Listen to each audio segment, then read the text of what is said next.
Welcome, welcome, welcome. Come on in.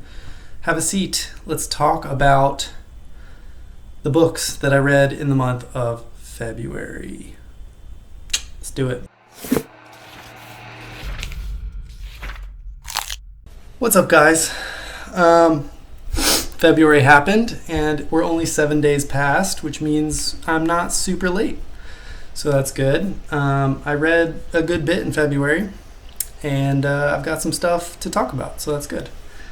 What else? I did a video with Chris from Liminal Spaces and Virgil from Literally Books, and that was fun. We all discussed Thomas Burnett Swan book called The Gods Abide that I read last year and didn't like, and it was a lot of fun talking about it with them. And if you want to go watch that, I will leave the link below. Let's see what else. I'm going to be reading this book soon. Next, I'm about to start reading it probably today.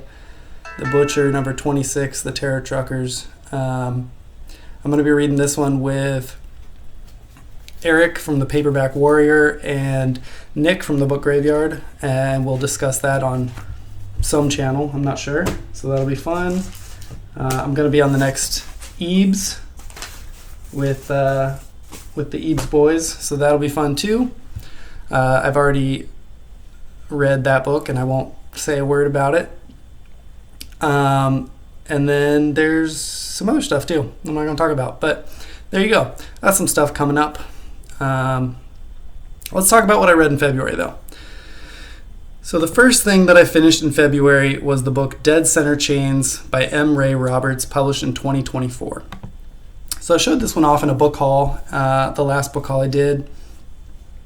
As I mentioned there, I met the author on Instagram, and he sent me a copy just to be nice. He didn't ask for a review or anything. But I was excited about it because it's like a slasher horror story set at a disc golf tournament. And I love disc golf and I love horror, so it was great. And I read that one. It's a lot of fun. The premise is about this guy who's kind of like a loser, and he works at like a rental car counter, and which I did right out of college, fun fact. But he's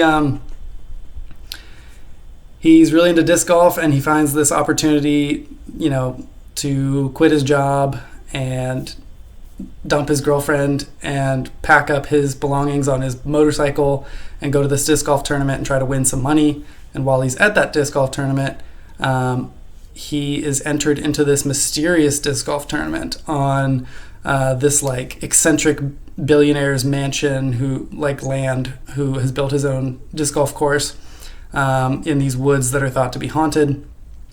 And all of the contestants, while they're playing this tournament, keep getting tormented and murdered by this killer called Chainface, who is has disc golf chains hanging in front of his face. It was a lot of fun. The prose in this book is very I don't know how to describe it, very casual. You can feel like it's as if the narrator is the main character, this kind of hippie dude who just likes disc golf, and the prose reflects that. There's lots of almost silly slang type sentences that go on constantly, and it's wildly amusing. There's lots of little disc golf in jokes and stuff. I just had a lot of fun with it. I mean, I had problems with it as well. It goes on a little long, and then towards the end they bring in some other elements of horror. I don't know that I loved that turn happening. I think I would have just preferred it to be a straightforward slasher. But all things considered, this is a lot of fun if you are into disc golf or horror or slashers or just indie books in general. I recommend it. I would give it a 3.5 out of 5. So then after that one, so I kind of jumped on the bandwagon here and listened to the audio for Dungeon Crawler Carl #1 by Matt Dinneman, published in 2020. So if you spend any time on BookTube, you've probably heard people talking about, oh God, the sun changed and now I got a shiny head. You've probably heard people talking about Dungeon Crawler Carl series. There's, I think, 7 or 8 of them now, and a lot of people, especially, are into the audio for it. And I've been curious. Everybody's talking about it, and so I finally decided to listen to the first one, and it's fun. I can't deny it. I'll jump on the bandwagon too. It's fun. I'm not really like a gamer. I don't play video games. I haven't done that since I was young. I mean, I played a lot in my youth, but haven't in a long time. And so I wasn't sure if I would be the target audience for this, because the book is what they call lit RPG, which is like literature. It's like playing a video game, but in book form. I mean, it's not actually interactive, but the main character gets like stats and levels up and has like an inventory. But the way that it's written into this book makes it make sense, and it's wildly entertaining. And the narrator for this audiobook does a fantastic job. He sounds a little bit like Patrick Warburton, which I've also heard that in later books we meet the main character's dad, and they actually got Patrick Warburton to voice his dad, which is cool. But the premise is basically this guy, Carl, lives in Seattle. His girlfriend's cat gets outside. It's like freezing cold. He runs outside in just like his underwear and some like Crocs or something to like get this cat. And all of a sudden, while he's out there, like buildings are just flattened. The people inside of them are crushed. Like every building in the world just like immediately flattens to the ground. People are crushed.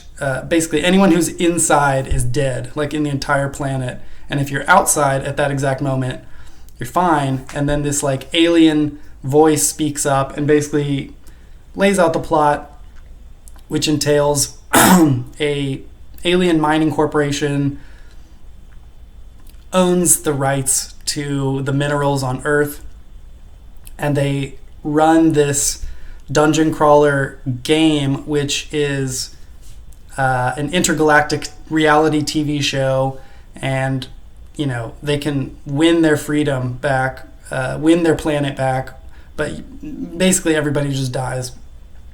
Like historically in these games.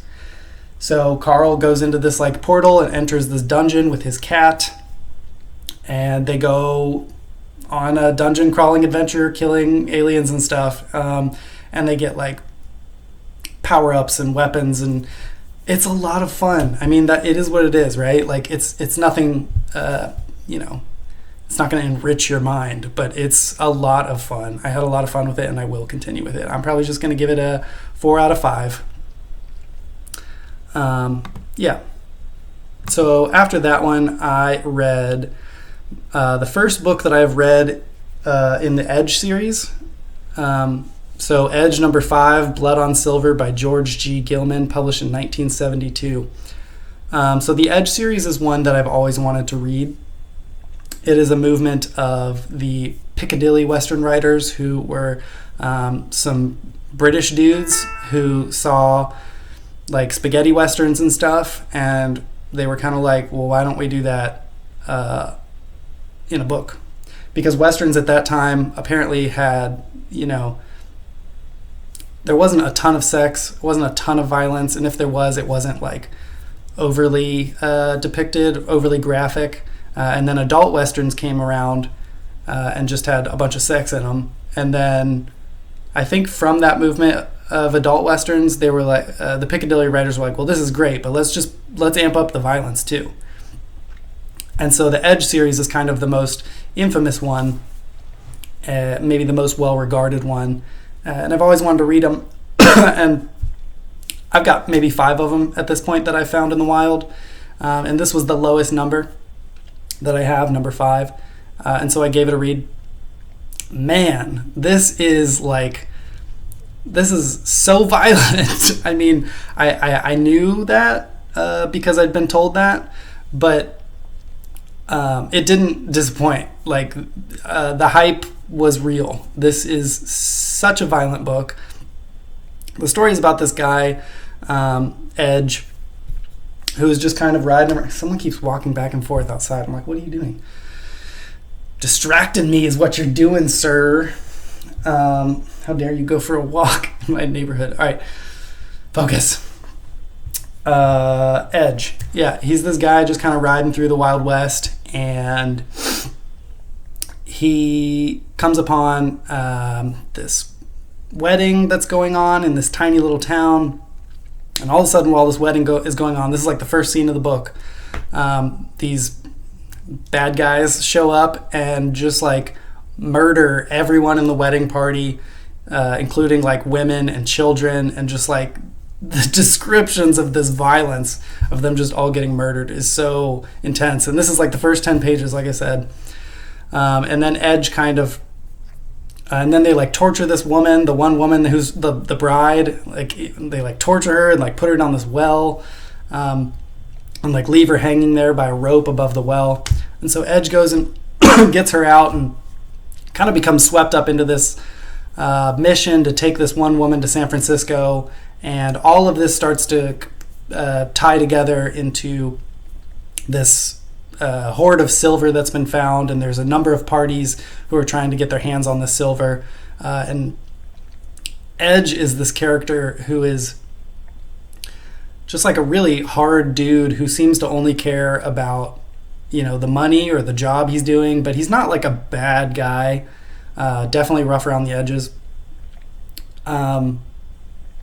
But yeah, I mean, it's just a little, it's pretty short. It's like this little adventure story in the West that is just constant violence and blood and gore, which is great. I loved it. I had a great time with this, and I will definitely read more Edge books.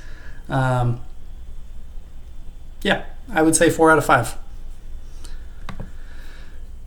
The next one I read, I dipped back into the Goosebumps well for number 29, Monster Blood 3, published in 1995 by R.L. Stine. I'm not a big Monster Blood guy. I know that's like iconic for the series, but I haven't loved the Monster Blood books that I've read. They're like fine. The whole concept is just kind of for me. I will say though that this Monster Blood book is probably my favorite. And maybe that's a hot take, I don't know, but it's just fun. It's not a scary book, and they've got this whole side plot, or not side plot, but the whole plot revolves around this neighbor kid who's like this little kid, and he's like a mad scientist, which the whole thing is just silly, but he, you know, winds up making the next door neighbor super large with this monster blood. And yeah, that's about it. It's fine. 3 out of 5 for me on this one. Yeah, not the worst Goosebumps I've read, but maybe lower tier. So the next one I read, because drum roll please, it's got a VHS tape on the cover, and you know that gets me every time. I read Horror Movie by Paul Tremblay, published in 2024.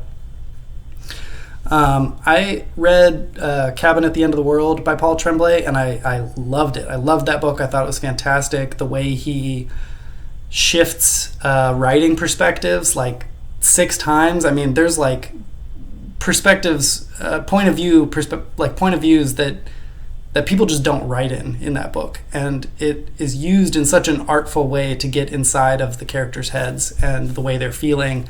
I thought that book was brilliant and beautiful, and I love the ambiguous ending. And so I was like, oh, another Paul Tremblay book with VHS tape on the cover. I'm there.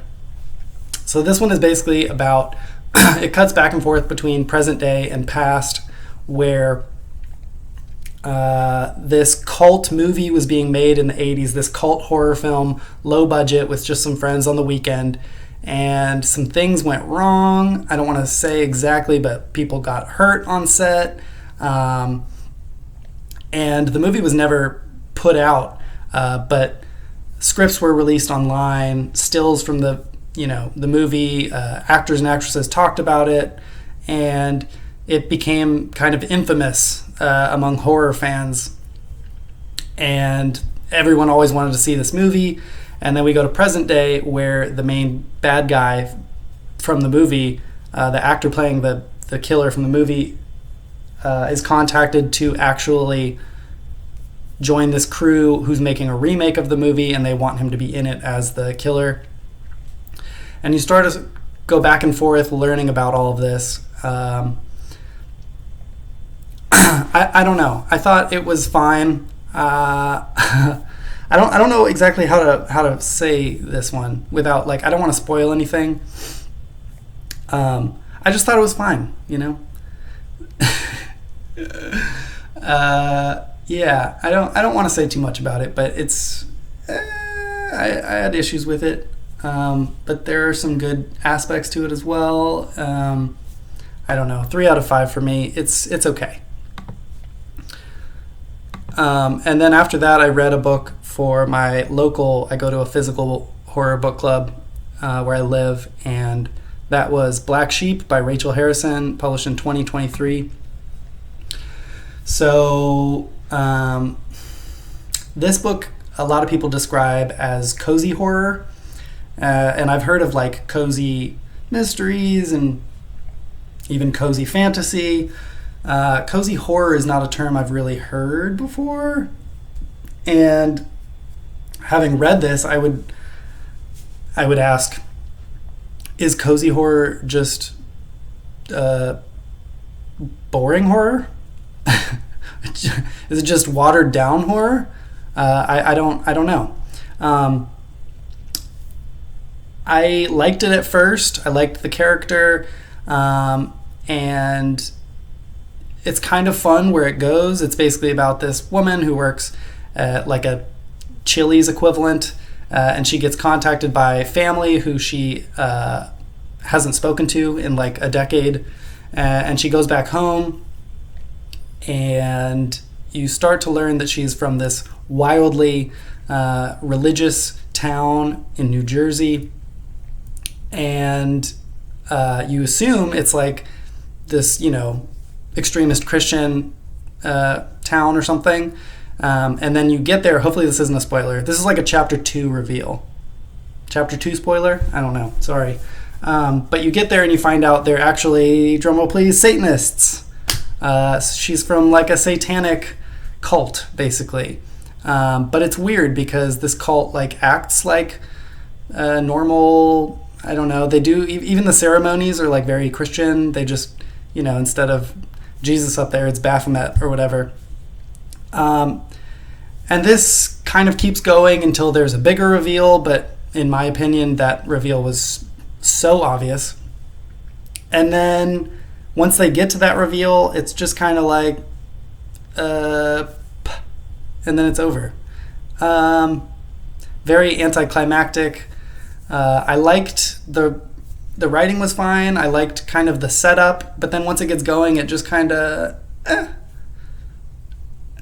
you know, just a little, nothing. They didn't. Nothing was done with it really. Yeah, I don't know. 3 out of 5 for me. Just very meh. After that, I read After Sundown by Randall Boyle, published in 1989. So this was the like winter horror vintage paperback that I really wanted to get to this year. I've had it for a while, haven't heard much about it, but I wanted to read a winter horror book, and so that is the one that I picked up. And the story takes place in Utah. It is about these two families who live like next to each other, behind each other in the suburban neighborhood, and the young daughter of one of the families dies tragically, and the family of the not kid that died is like trying to help them get over their grief and deal with that. And the first like third of the book is just very well written character development and the establishment of like the friendship of these couples, and you know, very real feeling like marital fights and trauma that the surviving child is going through whose friend just died, and grief with these parents. Very well done. And they decide to go on a getaway into the mountains of Utah outside of Salt Lake City. because they have a friend who has this cabin out there, very rustic cabin, and they all stayed there one time and they had a great time, so they decided to go back. So they go up into these mountains, and that is when things start going wrong. Without giving away too much, the book has a sort of supernatural horror that ties into some horrible things that happened on that mountain in the past. With supernatural horror, I feel like it really needs to be sold in a way that is at least believable enough for me to buy into it and therefore latch onto the fear it's creating. And I think this one does that. I think it's really well done. I think it's well written, and there are a lot of like really, really scary scenes. Some of it felt very quiet horror to me, and some of it was brutally, gory and violent. And I think the mixing of those two is very effective, and I definitely think more people should put this book on their radar if they are into vintage horror. 4 out of 5 stars. Yeah, good stuff. After that one, I read book 3 of Cradle by Will White, which is book 3 is Black Flame. So my wife's sister, there's a name for that, right? Sister-in-law? My sister-in-law bought me a Kindle like 3-pack of the first 3 books of Cradle because she really liked the series. Read the first 2 last year, liked them. Pretty good, and then got kind of I read like the first half of the first one and then got busy and just it's taken me a long time to come back to it, but I finally came back to it and finished that this month, and I liked it. I've mentioned this series before. It's like anime in prose form, and I don't even like anime. It's progression fantasy, so you see the main character go from the weakest person in his world to the most powerful in like these 12 books. I certainly have flaws with it. I don't think it's the best written. I think sometimes the magic system explanations can feel like you're reading a textbook. There's maybe too much of it. But all in all, it's just it's fun. And it's satisfying to watch him continue to level up. And also in this series, there is, without giving too much away, there's kind of an overarching, well, you find it out in the first book. They're on a planet, and there's this being that maybe controls destinies and stuff of all of the planets in the galaxy, and she sort of interacts with this anime-like character in his world. And so there's clearly something much larger going on than just this anime-type story on ground level. And I think that's what's really keeping me interested is finding out what's going on with that. So I thought this was a better book than book 2, probably on par with book 1. It gets a little more focused, whereas book 2 felt a little more meandering. I liked it. Maybe 3.5 or probably 3.5 out of 5 for me. Sorry, people keep trying to talk to me about work stuff, but they're going to have to wait, aren't they? Yeah, so then we'll finish out the week with 2 middle grade books, or the month, excuse me. I read another Goosebumps book because I realized I'm reading like 1 Goosebumps book a month, and it's going to take me forever to finish the original 62 at this rate. So I'm trying to read a couple more a month, at least 2, maybe more if I can. So I read It Came From Beneath the Sink, which is number 30, published in 1995 by R.L. Stine. I always loved this cover. Shut up. What do you want? Sorry. I read this, maybe I will actually edit some of that out. I watched this, oh my God. I looked at this cover a lot as a kid. I had this book as a kid and I loved this cover. I can speak. And, but I never read it. And so I was excited to read this one finally. And it's it's a story about a killer sponge, which is amazing. It's hilarious. I know a lot of people kind of put this one down because it's about a killer sponge, but I thought it was great. I loved it. This is exactly what I wanted, a Goosebumps book. It was a lot of fun. Nothing it's not top tier Goosebumps, but it's definitely upper middle for me. So I'll give it a 4 out of 5 for the killer sponge book. And the last one I read this month, I read The Animal Rebellion, Shivers number 4 from 1996 by M.D. Spencer. So I have been reading through these as well. These are like a Goosebumps knockoff. I think you could actually buy them at the dollar store back in the day. And I have been reading them into a microphone and making these little bootleg audiobooks for fun. And so I read this one and posted an audiobook for it as well. This is my favorite in my read-through so far. I have admitted I've been a bit disappointed in the Shivers books up to this point. But this one is a lot of fun. It's about this kid who goes to live on his cousin's farm in Vermont, and there's this video game that they find that is about killer animals, and as soon as they put the video game into their computer, the animals on these farm begin to turn into like actual killer animals and try to break into their farmhouse and kill them. It's silly and it is a lot of fun, and the thing about this one is it's like action-packed. It's just constant fun and adventure and excitement, whereas the other Shivers books so far have been very meandering and boring. So The Animal Rebellion is great. 4 out of 5 stars. That's it. That's all I read this month. Yeah, let me know if you guys have read any of these, or if you want to talk about them, or hate them, love them. I'd love to hear from you in the comments. Later, guys.